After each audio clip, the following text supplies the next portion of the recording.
Halo Sobat Mania, kembali lagi di BRC Official, ada kabar menarik nih mengenai asisten pelatih PSM Makassar, Ahmad Amiruddin mengatakan, kekalahan timnya atas Persebaya Surabaya, karena strategi yang dijalankan, tidak berjalan mulus.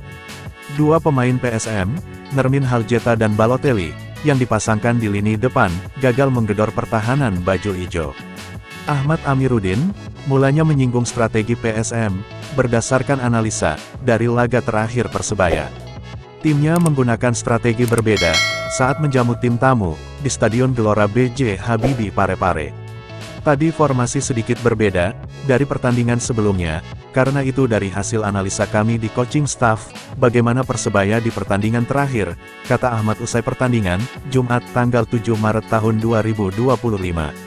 Ahmad menjelaskan, Persebaya Surabaya, punya center back yang tinggi.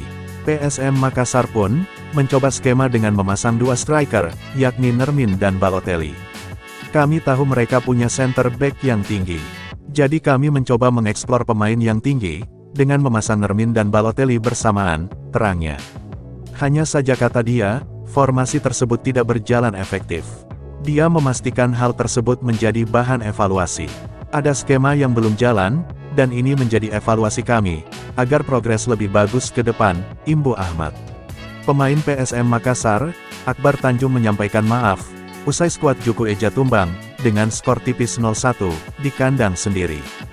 Dia berjanji, di pertandingan berikutnya akan lebih Spartan, agar bisa meraih kemenangan. Saya mewakili teman-teman, meminta maaf atas hasil pertandingan malam ini, karena tidak sesuai dengan harapan. Semoga kedepannya, supporter tetap mendukung kami, untuk pertandingan berikutnya, harapnya. Diketahui, PSM kalah melawan Persebaya, dengan skor 0-1, di Stadion Gelora B.J. Habibie, Parepare, Jumat 7/3. Bajul Ijo, menang lewat gol tunggal, yang dicetak Francisco Rivera, pada menit ke-63. Nah itu dia sobat untuk update kabar hari ini. Bagaimana pendapat kalian sobat? Tulis pendapat kalian ya sobat, dan jangan lupa like, komen dan subscribe.